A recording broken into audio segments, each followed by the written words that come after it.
Welcome to B'Madzijig Ganonindwa. This podcast is produced by the Communications Department at the Anishinaabeg Nation. We will be focusing on the issues and initiatives in Anishinaabeg Nation territory. I'm your host, Lisa Abel.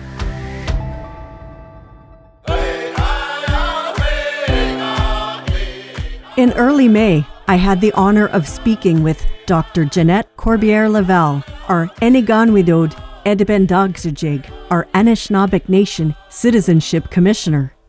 In Anishinaabemowin, Edbendagsijig means those who belong. Jeanette Corbière-Lavelle, a citizen of Wikwemikong unceded territory, is an educator and lifelong advocate for Indigenous women's rights. She may be most recognized for her efforts to bring increased awareness to the gender discrimination that First Nations women faced because of the Indian Act. In 1970, Jeanette married David Lavelle, a non-Indigenous man, and lost her Indian status due to the provisions in Section 12(1)(b) of the Indian Act, which stated that an Indian woman who married a non-Indian man would cease to be an Indian. Men with Indian status weren't impacted in the same way. If an Indian man with status married a non-status woman, he would keep all of his rights. Jeanette subsequently filed a legal suit against the federal government on the basis that this was in violation of the 1960 Canadian Bill of Rights because it discriminated against women on the basis of sex. The case, which went all the way to the Supreme Court, was ultimately unsuccessful. But Jeanette's advocacy, along with that of other First Nations women, culminated in Bill C-31, which repealed Section 12(1)(b) of the Indian Act in 1985. Since 2008, Jeanette Corbière-Lavelle has served as our Anishinaabeg Nation Commissioner on Citizenship.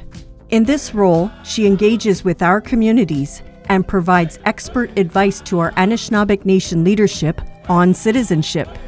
In 2009, the Anishinaabeg Nation Chiefs in Assembly adopted the Edbendagsijig Naknagewin, a framework for Anishinaabe First Nation citizenship laws, developed in consultation with our citizens. This framework law centers on the one-parent rule and is based on the inherent right of self-determination. In 2025, a draft Anishinaabeg Nation Declaration on Edbendagsijig was created, which is an assertion of our inherent right to decide who our people are, not Canada.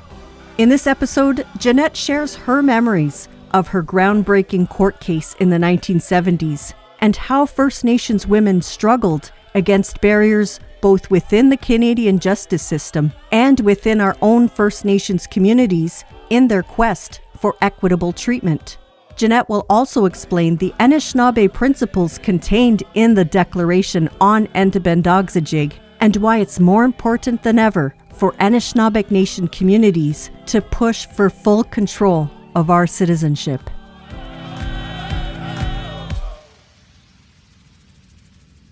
Miigwech and welcome, Jeanette Corbière-Lavelle, the Edbendagsijig Commissioner with the Anishinaabeg Nation, the Citizenship Commissioner.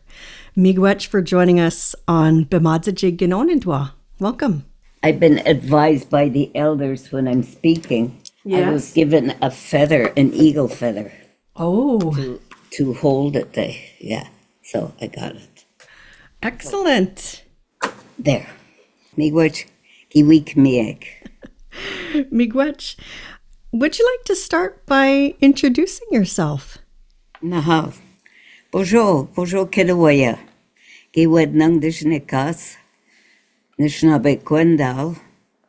Mino mi bumpy enjba nidum the singers nikadek.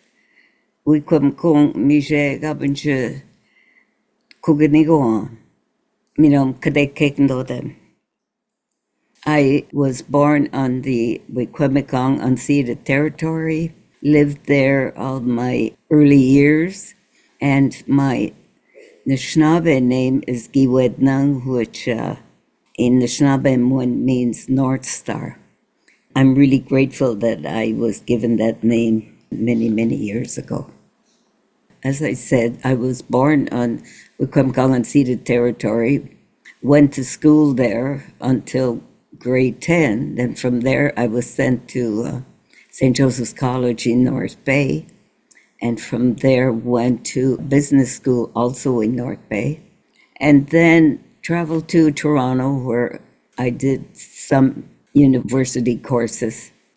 But getting back to growing up on the reserve, I believe I was fortunate in that my mother was one of the first Anishinaabe, one of the first teachers from our community, her and several of her colleagues in that age group. They went to a Spanish Indian residential school. From there, they went, well, at least my mother did, to what they call normal school in Pembroke, Ontario. And that's where she was given her qualifications as a teacher. And I remember when I was younger, growing up, that, well, as I said, my mother was a teacher. And in those days, Indian Affairs, one of their rules was that if an Indian woman was a teacher and she got married, she automatically lost her teaching status. They just said, no, you can't teach anymore. So she lost her job as a teacher. My dad, Adam Corbier, didn't go to school at all. This was the time period, this would have been in the 1930s, I guess. His dad and his family, they were farmers, so they needed as much help as possible, working on the farm. And when the officials came looking for students, they just kept them at home. And so none of my uncles did go to school, which I think was quite fortunate. But in the process, they also, interacting with outside society, they learned English. And I used to laugh and tease my dad. Him and my mom owned a store, a little grocery store. And I said, you know all about money because you couldn't get him mixed up. He knew money really well, and he also spoke English really well. I said, well, where did you learn all that? And he said, living. You get outside there and you learn as much as you can. So that was his outlook. And then I was going to school, about grade 5, 6, 7 maybe, coming home, and I was sitting there reading a book at noon maybe, and my dad came in, looked at me, saw me sitting there. He came over, he closed my book, and he said, remember what I said, get outside. That's where life is. That's where you'll learn. So he closed the pages of my book, and I always remember that. But that's my family. I have 2 brothers and 1 sister. I had 2 brothers, I guess I should say, because I lost my younger brother. He was 10 years younger than I am, and it was so sad, my first loss and the grief. And my sister is close by. Her name is Elaine, and we get together and we talk and visit, and we still remember the closeness that we felt with him. He was our baby brother. Then I have another brother, Bobby Adam, and he's fairly close in age to me. And so we're all fairly close together, residing anyways within our community here. And then my own children, I have 2 boys and 1 girl. My firstborn, his name is Michael Forrest Nimke. And he was given his Anishinaabe name by his grandmother. Her name was Mary Jane. She was a Pongosha Trido. Grandfather was Shenatwe. And my grandmother gave him that name, and she said her grandfather, his name was Nimke. So they just had a little ceremony in our house, and that's where he got the name Nimke. And this was in the days where our people weren't using Anishinaabe names. It was not good. They said you must learn to speak English. Don't even say that you have a Anishinaabe background. And just, if you want to get along and be successful, you got to hide all that. So I disputed that and I registered him as Michael Forrest Nimke. And we didn't believe that it would be acceptable, but it went through the registration system. So he was one of the first, as I know anyways, around here to be using his Anishinaabe name. At that time, we didn't do that. And even went to the Catholic Church later on, and we were able to use his name. So that's my firstborn, that's Nimke. He's the land-based teacher for the Wikwemikong Board of Education. My second daughter, and her name is Wabmimi Ruth. Wabmimi is white dove, and once again, given by my family. And we call her Mimi for short. She is now head of the First People's House of Learning in Trent University. And then my baby is William Stewart Osbeck Laval. And, he went to post-secondary in Waterloo, where he learned GIS, Geographic Information Systems. And then from there, he ended up getting jobs with the United Nations and doing that kind of work. I am so pleased and grateful that my 3 children are happy, and at least I assume they are, with their life and the work that they're doing, for our people. So that's my little family. That's just a little bit about my background. Well, miigwech for sharing that. It sounds like a close-knit family. And I appreciate how, you mentioned that you're able to continue our Anishinaabe traditions within your family when it was a time when our community still weren't openly practicing those things in the early 70s. Yeah, well, this was just starting to emerge, because if we look back around the 60s, we were just starting to look at within our communities on the reserve, and we were governed by the Indian Act, and they had total control of our daily living. And because we were getting an education, our people were starting to leave the reserve because we didn't have any businesses or employment on reserve. So many young people were heading into the larger centers, places like Toronto or Sudbury and Chicago, to get employment. So after getting high school and business, I went to Toronto for work.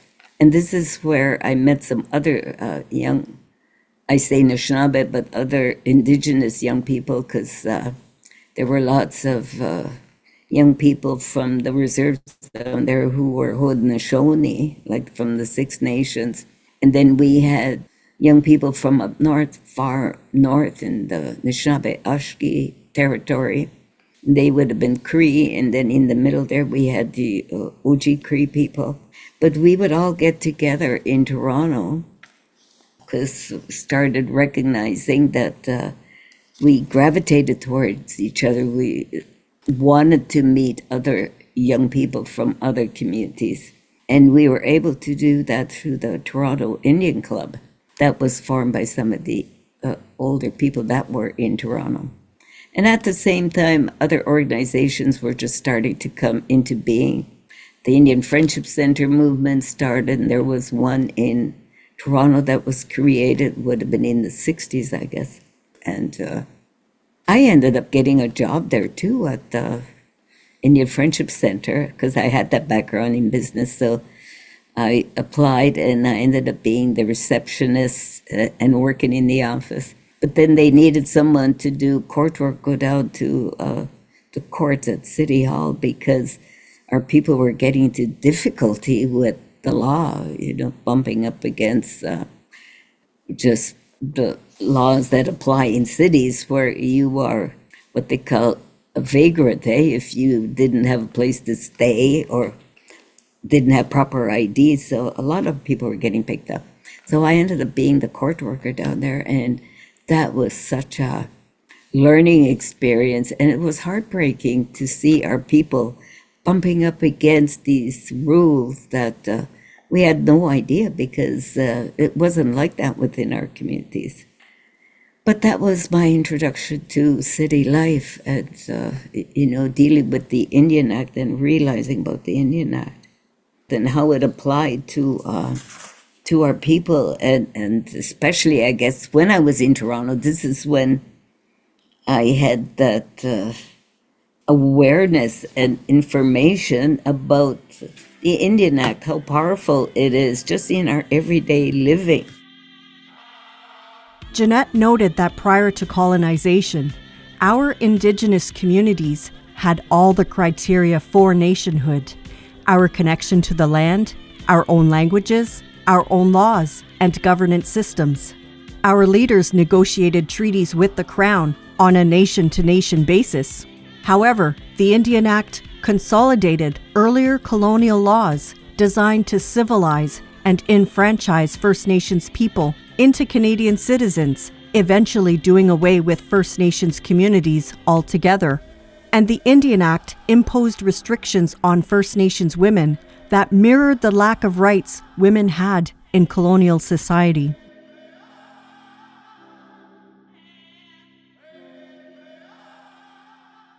And then we also know that the Indian Act was put in place just to get rid of us, Fewer Indians, the better.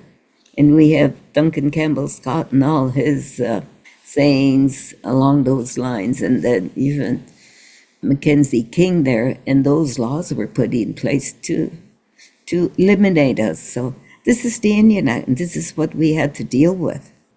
And so all those years of dealing with the imposition of the Indian Act, which took away all our rights to direct our communities and our clans, our responsibilities, all that was done away with. And the Indian Agent was put in place then. And they dictated to the people. They could, refuse to let you leave the reserve. They had a hand in everything. And they also had that Section 12(1)B. And as I said, getting back to that whole idea of having fewer Indians, the less people they had as Anishinaabe within our communities or as Indigenous people within our communities, that was their ultimate goal. And they had that section, Indian Act 12(1)B, which stated specifically that if an Indian woman married someone who was non-status, it could still be Indian, but they didn't have the rights of being a status member. But they kept that one section, 12(1)B, in there right up until 1985, it was still there. So you can see how deliberate and how important that was to them, which was eliminating us as Indian people. After the break, Jeanette Corbière-Laval describes her journey to challenging Section 12(1)B of the Indian Act all the way to the Supreme Court of Canada.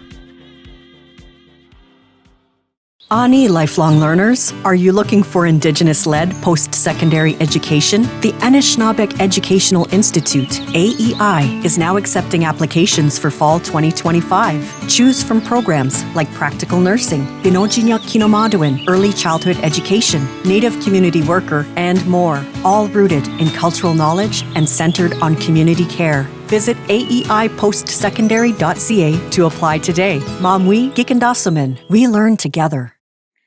So I had been in Toronto, worked at the Friendship Center, and became more aware of human rights. We had some of our get-togethers where we learned, different workshops, and we looked at different projects like community development, and I was part of the Company of Young Canadians, and which was a group of young people who were able to go into communities to do some development in community development, just helping to organize and assist people.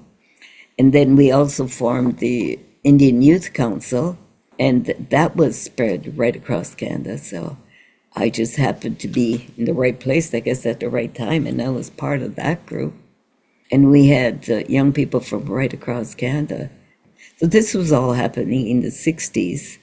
And I learned about the Indian Act because we had to deal with it. And then in 1970, when I was married in Toronto, and I didn't think about it really, the implications, but married on April 11th, 1970. Several weeks later, I received this letter that says, Jeanette Corbiere, you are no longer a member of Wikwemikong Unceded Reserve, it was called at the time. Here is a check for $35, and that was my share of the band funds. I was flabbergasted. Oh my God, But I did know that happened to our women because some of my relatives had been in the same position. So it was just a given. Well, that's what happened. But when I received that letter, started talking to some others in our community, and as I said, I was working at the Friendship Center, and one of our resources outside people who came to work with us was a young lawyer called Clayton Ruby. And he was looking at the rights of young people, who were leaving their rich middle-class families and coming together. It was the hippie generation, I guess, and talking about just being open and recognizing rights of others. So David and I went to see him and took that letter. It was on a Thursday night. And he looked at it and he said, we can do something about it, but you have to decide tonight because next day on a Friday was the last day to do anything for an appeal. So David and I looked and says, well, of course, if we can do something. And Clayton then filed an appeal to challenge that Section 12(1)B where I lost my rights to be a status member of my community. And I didn't realize how big the implications would be at the time. But it certainly opened a whole big area of protest, antagonism, and it was really difficult. I honestly didn't think it was going to be that contentious, but of course, Indian Affairs didn't like it. They started putting out press releases, and it was in the newspapers. So all these white men are going to be taking over the reserves, and there won't be any monies left. It was really scary. And Clayton just said, well, we'll just take it one step at a time. So he filed, we went to the county court on University Avenue. The judge there looked and heard from Clayton, and we didn't have the new constitution. This was in 1970. And the only law that he could look at was the Canadian Bill of Rights under Diefenbaker. That was in place. And it did say that you shouldn't be discriminated because of sex and age. But that's what he was using, and that's what he took to the county court. But the judge didn't recognize that argument. And in fact, he looked at me in the court and he says, why are you doing this? Why are you taking this to court? Says, we all know what Indian people are like on the reserve. You don't want to be associated with that. And then he looked at me again and he said, you should be glad this white man married you. He said that then, and that was in court that he said that. I was just, once again, I couldn't believe it. I felt really bad. But Clayton said, don't worry, it's just the first level. Appealed to the Federal Court of Appeal, 3 judges, basically same argument. And the 3 judges said it is discriminatory because if we know the Indian Act only affects the women. It didn't do anything to the Indian men, no matter who they married. And if an Indian man with status married a Shikwa, a white woman, she automatically gained Indian status, so it was really discriminatory. And that would have been, well, then in 70, 71, 72. And as a woman, I went to our chief. He said, I am trying to do my best, he said, but within the Indian Affairs Department, because his daughter was in the same situation. And he said, well, you go ahead, see what you can do. I approached the organizations at the time, because there were some Indian organizations that were organizing. And some of the leadership just totally were upset with me. They wouldn't let us into the meetings. They just barred us. They said, no, we don't want to hear from you. So I guess they were afraid of losing something too, so they wouldn't support us. That would have been in 71 and 72.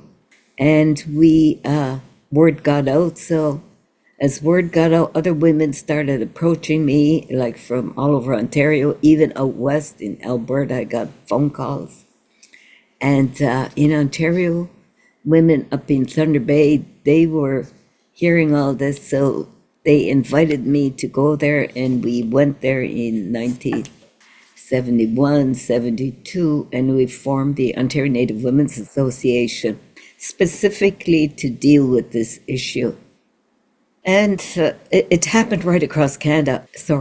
Quebec had been looking at this issue through Mary Tuax earlier. She was the first to really take a stand against the Indian Act, because she was barred from her community, and she was living in Montreal. She says, I can't even go to my community. And she was getting elderly.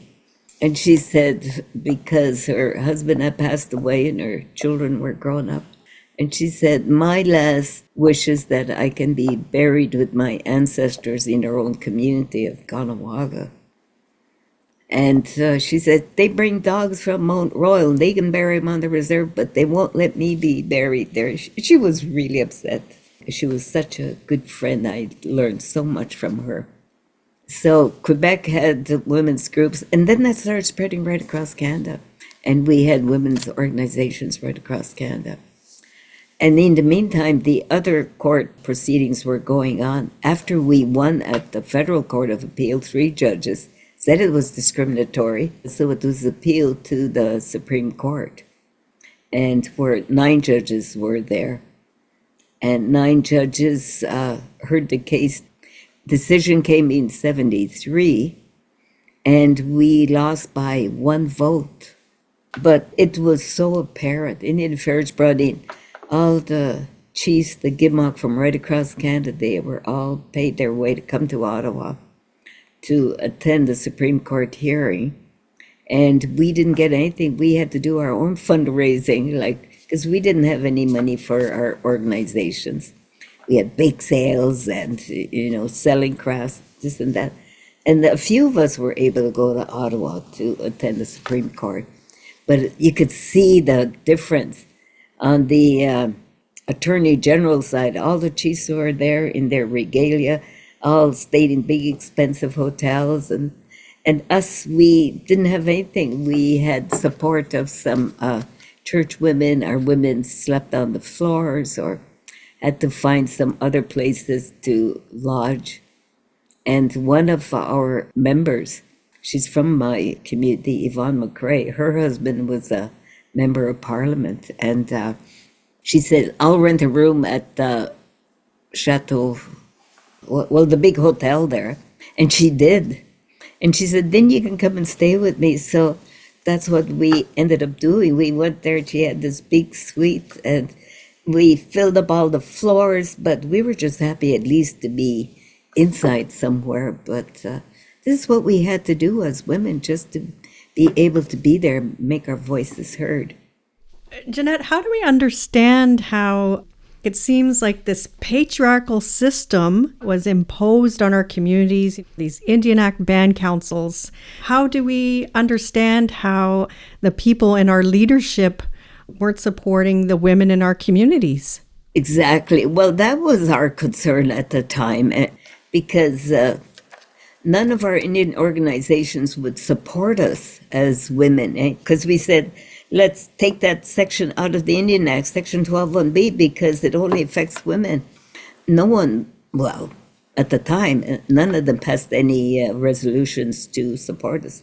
There was one national organization, it was called the Congress of Aboriginal People. They were non-status and a Métis organization. They supported us. They said, will speak, will let you speak, and will give you that coverage. But the status organizations didn't. And as I said, at the Supreme Court, we lost by one vote. The vote was 4-5. And Barbara Laskin and 3 newer members, and they were all relatively new to the Supreme Court, they said it's discriminatory at the time, but we didn't have the new Constitution or the Charter of Rights and Freedoms then. And then the other, under the rest of the judges, who were sleeping through a lot of it, because they were all older men, and the Supreme Court Judge Ritchie, he had taken the section of the Indian Act where men or people could buy alcohol. That was removed. And also they did agree that our people would be able to vote. But when he looked at this particular section, he just said, no. He said, meaning me, he says, she's not being discriminated. She's being treated like all the other Indian women in the Indian Act, so no discrimination. And that's why they ruled against us. So we were really disappointed. But as Anishinaabe Quakas, Indian women, tell them they can't do something, of course they're going to do it. We just kept on going, And time went by then, and there's so many other little stories that are part of all that. But then the Constitution came, our women were part of the Constitution talks, and culminating then in the new Constitution 1982, and then Section 35 of the new Constitution, which should have recognized our rights, but as women it wasn't inclusive.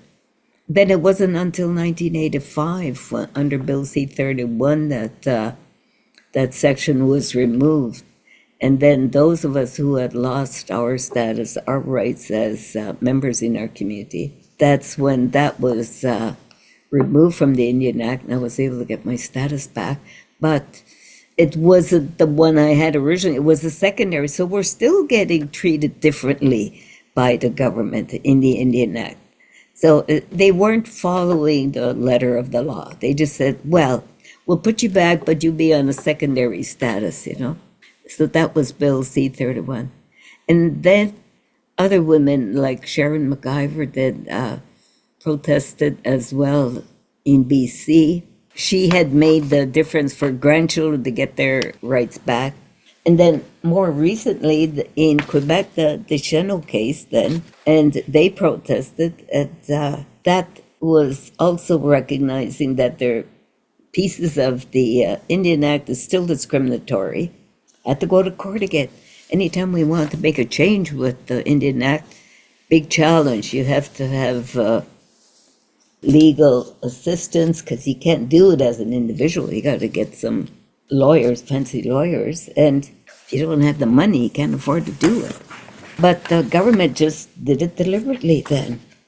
So now here we are in 2025, and there have been a few positive changes.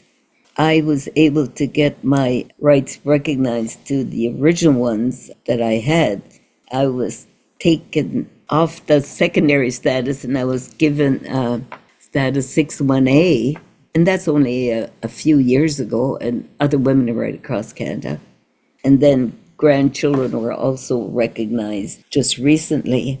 And once again, then, this is causing big concern within the government, because then they start predicting, thousands of people are going to be getting their status back. It's going to be overwhelming. It was always a scare tactic. And then in the middle of all this, we had United Nations Declaration on the Rights of Indigenous People. That was also recognized. So Canada had to recognize the United Nations Declaration, and so they did that a few years ago. But they had to have a plan how to do it. So now we have the consultation that's taking place right now. The government has said we will have the collaborative process on looking at the Indian Act. Yeah, it is a lot of complicated things that are happening right now. At the same time, exactly. Canada passed the UNDRIP Act, that's the United Nations Declaration on the Rights of Indigenous People, in 2019. That's not so long ago. And they did that and decided that they were going to have the collaborative process on the second generation cutoff and Section 10 voting thresholds. So those were the two big aspects they had to deal with. So that's ongoing right now. That's not resolved yet. So I understand that the federal government still wants this two-parent rule to apply instead of how Anishinaabe, how we want status or our citizenship to only pass through like a one-parent rule. Exactly. This is where we are right now.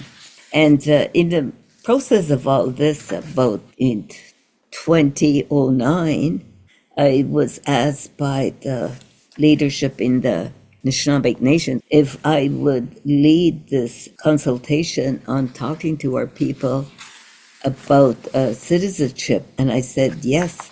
And our leadership was good. Our chiefs, they made some resolutions, the first one being in 2009, which the Grand Council said, yes, we're going to accept the one-parent rule, because during our community consultation, we went to many communities, up to 20 communities, and heard from people.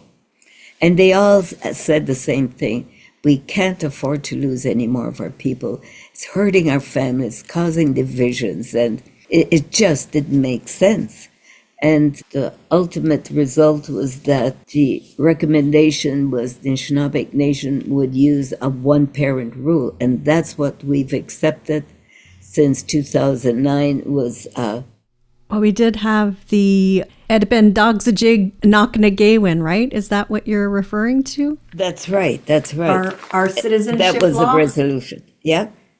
So after I was asked to come and work as the Commissioner on Citizenship for the Anishinaabe Nation, and after our consultation, and we submitted the one-parent rule and saying this is what we all agreed, and it was accepted and adopted. But then the actual implementation didn't start taking place. So now we're at that time in our history where we really have to be serious, because the government now is promoting, like as you said, you have to have two parents in order to get recognized as having a status. And no other country in the world has citizenship laws saying you have to have two parents. But the government's imposing that on us, and then all kinds of other categories again, which goes to show you they really want to eliminate our rights as a people, as the original people of this land we call Turtle Island. And there's still that pressure to eliminate us. So that's what we're dealing with right now. And they're still doing a process. They want to go and talk to all our communities across Canada, just pushing that two-parent rule, and then the voting rights of our communities, where they're saying, and it's impossible to do what the voting requirements are. Our own governments in Canada here, they don't have that kind of stipulations, but they want to impose it on us. So, when Jeanette mentions voting rights, she's referring to how the Indian Act dictates how First Nation bands must conduct a vote in order for the community to assume control of their own band membership under Section 10 of the Indian Act.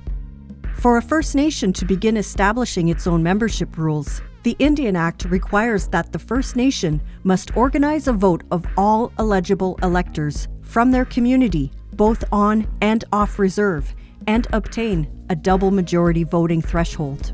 That means that a majority of eligible electors of the band must vote, and the majority of those who vote must be in favor. These high and rigid requirements have proven so challenging that only 2 First Nations have implemented Section 10 in the past 10 years. The Anishinaabe Nation asserts that Anishinaabe First Nations have the authority to decide what constitutes a valid community decision. The Anishinaabe Nation has proposed solutions to this double majority threshold. For example, via Resolution number 2022-06, support for Anishinaabe First Nation decision-making processes.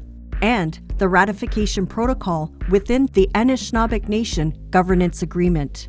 This current review of the Indian Act, called the Collaborative Process on the Second Generation Cutoff and Section 10 Voting Thresholds, is calling for Indigenous-led options and solutions relating to registration and membership prior to any transition away from the Indian Act, and to ensure that Canada's laws align with UNDRIP.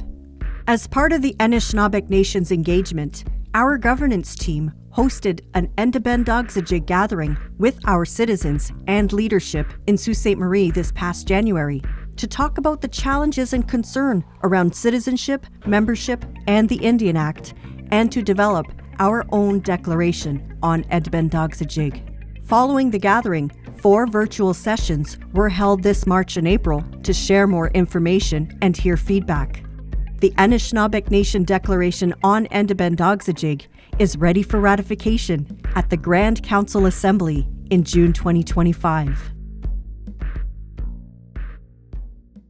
And the Anishinaabe Nation, we are sharing with our communities that we have to really assert our rights that were given to us by the community, our sovereign rights as a nation of people, and put in our own laws within our communities. And this is Naknigewin, our own laws.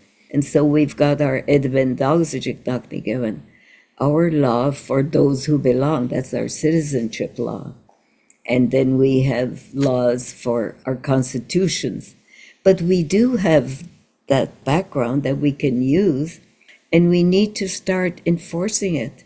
And the Anishinaabe Nation has just recently, the last Grand Assembly, it was approved again that we need to really be serious, and our communities recognize our rights to decide who our people are. It's our right as a nation, and we need to practice that. And it's our inherent right to do so. And the Creator gave us those traditions and our laws. And now that we're recognizing our traditional laws, and we have that within the Anishinaabe Nation under the Constitution, and the way we are meeting as a people within our nation. And this was talked about. We had a gathering not too long ago in Bouting in Sault Ste. Marie. We're looking at our own citizenship law at the Endebendogzijig Naknigewin. And it had been sitting there, but communities not really taking it that serious. And then we came together and we spent time and talking to each other once again with all of our people, the elders, the people who work in the medicines, and the people who work in the land offices on membership, all came together and we drafted the Anishinaabe Declaration on Endebendogzijig. And this is our declaration that we will share with everyone, especially if we're going to have to deal with other governments. This is our declaration. This is who we are. And we did that on January 29th in Bouting. And this declaration will be taken to the Grand Council in June. That is going to be taking place in London, Ontario. So if we could encourage our people to go and attend there and speak and really get to know what this Endebendogzijig Naknigewin is about, and define and say, we recognize our own people, we know who our people are, and we will be inclusive. We want to be a strong nation. And this is the criteria that we have. And different communities will have their own criteria. The Anishinaabe Nation hasn't said each community has to do this. All the criteria in our draft citizenship law just says the main criteria is to have that one parent rule. You must have a direct connection to one parent in order to be a member of the Anishinaabe Nation. And right now in the government process, that isn't there. They've got so many other categories that they're wanting to deal with. So the Anishinaabe Nation on Edibendauxijik, we spent a whole day. And I'll just share with you the main principles if we have time. Yeah, we have time.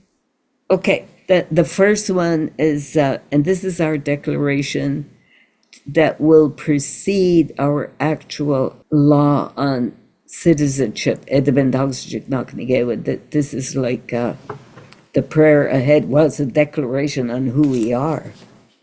And the first one just says, Creator placed Anishinaabe on earth along with the gift of spirituality. And this is what our people always talk about. We have that connection to the land and to the spirits of the land and to the spirit of spirituality, because we're always talking about that. That's our recognition of who we are as a people. And it's also in Anishinaabe Moon here. The Benjigit Kisan and Anishinaabe the king, even the Gonan God and Nedawadzawit. That's Creator placed Anishinaabe on earth along with the gift of spirituality as well. The Benjigit Kimin Goda did the Benwewi Nagduendu. Creator gave us sovereignty to govern ourselves. And that's there. We need to take that and do it. We have that gift. 3. The Benjigit Kiminagona Edibendauxijikwi Nakanigewat we Nadamadzawa. We belong to the land and we follow our own laws. And this is where we have those laws. We're getting the teachings and the ability to recognize our laws. And that is also available. And it's just a matter of enforcing it and assuring that everyone knows this is our basis, this is what we will be following. Number 4, the Benjigit Kiminigoda Gershkwadzuan we Mikwen Mangidwa et Bendauxijik. We have the right to determine who our people are. So, as I said, that's the criteria on the one-parent rule. We have the right to determine who our people are. And that should be not difficult, not a problem. When we go to our communities, our people know our ancestors. We have records, we have elders, and we could trace that lineage. 5, through our own governance principles and structures, we decide who belongs. That's we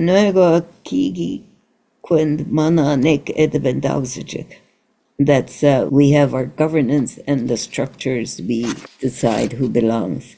Number 6, together, all of us, we take care of each other, earth, water, air, fire, and all our relations.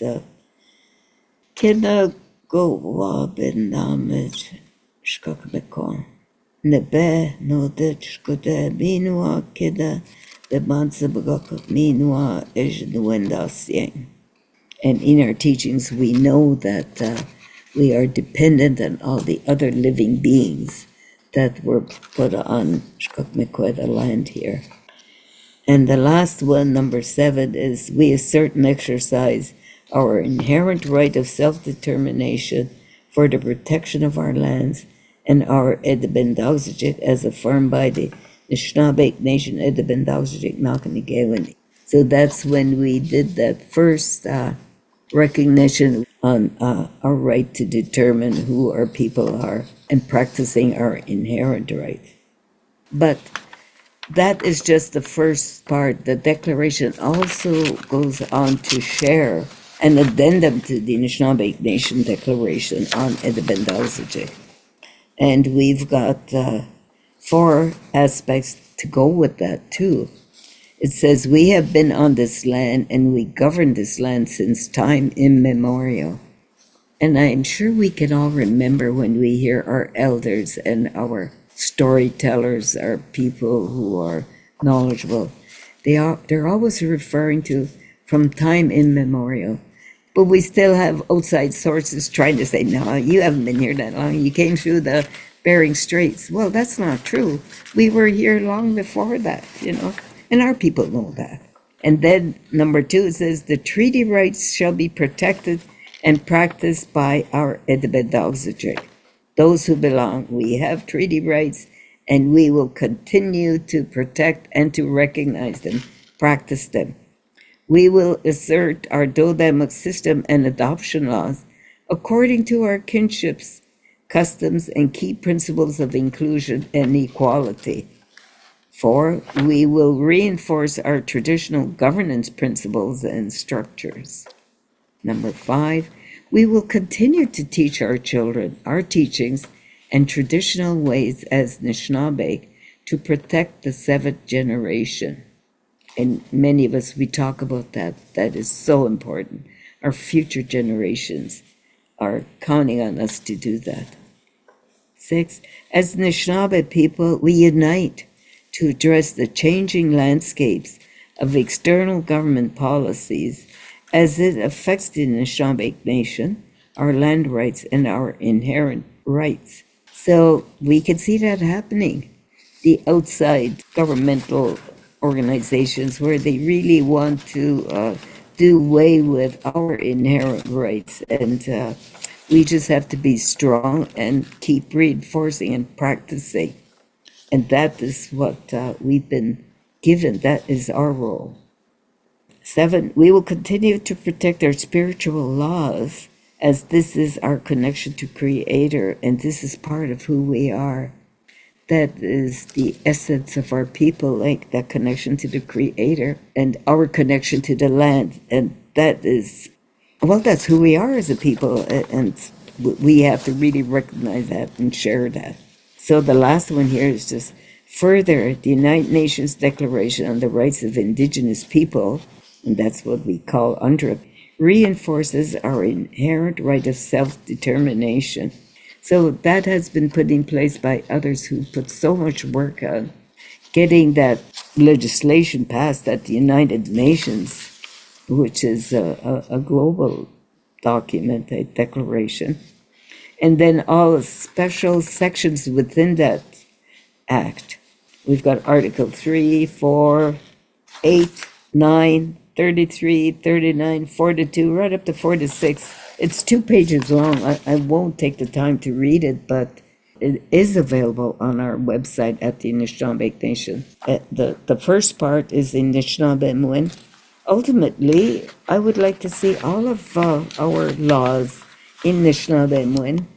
And so this is our Anishinaabe Declaration on Edibendogzajik. And we will be continuing to share this with our people at the community level, but it will culminate in our Grand Council gathering, which is, I think it's June 3, 4, and 5 in London, Ontario.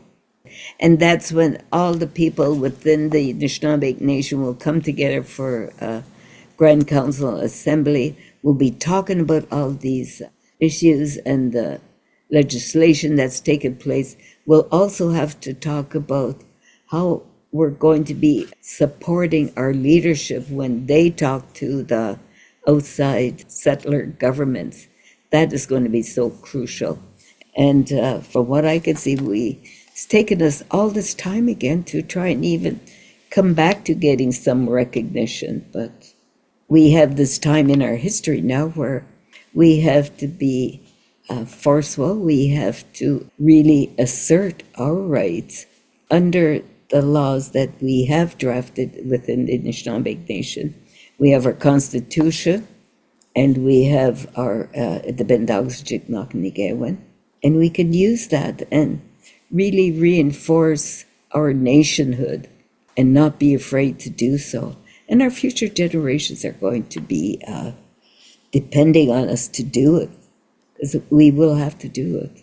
And now when I look and see some of our young people, they're getting this education. We have our young people now who have that background, and they'll be fluent in both working within our communities, working with our people, and also putting to task the outside governments.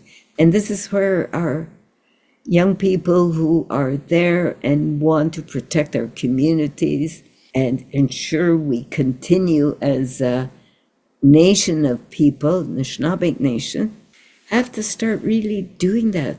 So I guess it takes that commitment to really us developing our policy, developing our procedures, and developing our laws. Yes, yes. And supporting each other so that we are protected. We have to be united and say, these are our principles, this is our teachings, this is what we have the responsibility to do right now. It's to protect all our people, those yet to come, especially. So it's happening right now, and we must do it. Well, you just shared a lot of useful information. That's been really good. I think you feel like you shared everything you'd like to share right now? Well, I think for now, it was nice to talk to you. Okay.